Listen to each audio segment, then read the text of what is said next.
Let's take it. Sasa ili kufahamu zaidi kuhusu hali ya mapigano hayo na uwezekano wa kupatikana kwa amani kati ya Israel na Lebanon, tuungane na mchambuzi Ibrahim Rabi. Rabi, tutarajie nini kutoka kwa kikao hiki cha pili cha mazungumzo kati ya Iran na Marekani kinachofanyika Pakistan weekend hii? Nashukuru Bwana Ron.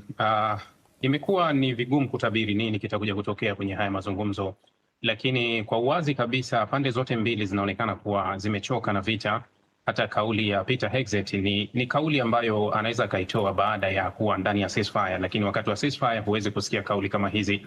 Ni kauli ambazo zina kujaribu kuwajenga katika nafasi nzuri ikiwa watafikia makubaliano, lakini kwa pande zote mbili kuwa hali ni ngumu zaidi, kwa sababu unaona kuwa zaidi ya siku 40 na ambapo wamependa kwenye kusitisha, Marekani hakuwa akishikilia chochote wala Israeli, lakini hata pia Irani hakuwa amepata ushindi wa moja kwa moja licha ya kuwa alikuwa amepata vingi vya kukaa mezani. Kwa hiyo inawezekana tukashuhudia makubaliano licha ya kuwa yanaweza kuwa ni makubaliano dhaifu, kwa sababu upande wa pili wa Marekani, upande wa Israeli, hakuna makubaliano yoyote ambayo yanaweza yakawapa nafuu wao.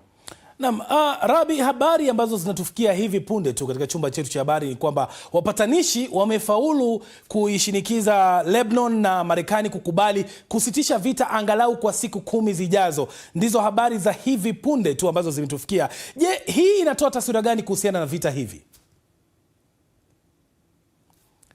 Hii ni dalili ya kutaka kufanya mazungumzo yawe mepesi zaidi. Unafahamu kuwa Irani kwenye mazungumzo ya awali waliingia sana na swala la Lebanon, na hili pia lilikuwa ni moja ya mvutano mkubwa uliokuwepo. Sasa kwa ishara ya mazungumzo yajayo, ni lazima kwanza hali ya ndani ya Lebanoni ionekane kuwa imetulia. Hii taarifa ilitolewa na Donald Trump jana kabla ya kukanushwa mchana na wawakilishi. Mfano, serikali ya Lebanoni inasema haikuwa na taarifa yoyote, lakini jioni hii naona Lebanoni pia wamethibitisha kuwa wapo kwenye hayo makubaliano ya siku 10 ambayo Donald Trump ameyatangaza. Kwa Lebanoni huwezi kusema kuwa wanaenda kutatua, kwa sababu haya ni makubaliano kati ya serikali ya Lebanoni na Israeli.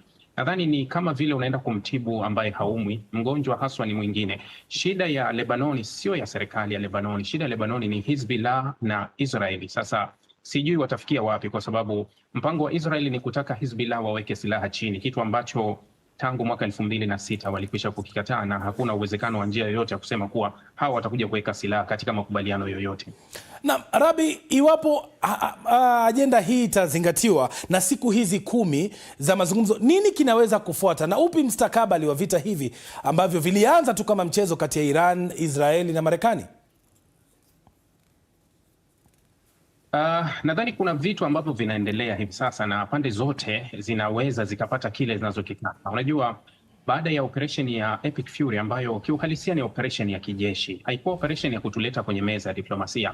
Baada ya ile operation kuonekana kuwa haijafanikiwa na kuamua kuwaleta kwenye meza, sasa Marekani imekuwa akijaribu kutumia nguvu nyingi kuhakikisha kuwa anaweza kupata makubaliano kupitia kwenye meza, yani apate ushindi mwingine wa kisiasa kupitia kwenye meza, lakini anafahamu kuwa anaweza kupata na kupoteza, yani unapata kimoja unapoteza kingine. Mfano, mjadala mkubwa ambao ulisumbua sana kwenye mazungumzo yaliyoshindikana ilikuwa ni vitu viwili: swala la nyuklia ambalo ukiangalia kiwango kikubwa mazungumzo yaliyovunjika, kwanza Iran alikuwa amekubaliana na vitu vingi, lakini swala jipya lilikuwa ni Hormuz ambalo halikuwepo kwenye mazungumzo ya awali. Kwa hiyo unaweza ukaona kuwa Marekani anaweza akapata mfano Hormuz wakafikia makubaliano, lakini sitegemei kuona Iran kuwa wataachia ulinzi wa moja kwa moja kwa Hormuz, lakini wanaweza wakachukua nafasi kiasi cha kuwa na uamuzi na sauti katika Hormuz. Lakini swala la nyuklia, Irani hawawezi kabisa kufunga project yao ya nyuklia iwe zero, lakini wanaweza kusitisha kwa muda, kwa sababu hili walishalikubali kuanzia awali. Kwa hiyo tunaweza tukashuhudia kila upande ukahisi umeshinda na ukatangaza kushinda kwa sababu ya mambo ambayo ya kufikirika pia. Naam. Shukran sana Ibrahim Rabi kwa tathmini hiyo ya kina. Tusalie katika taarifa hiyo hiyo.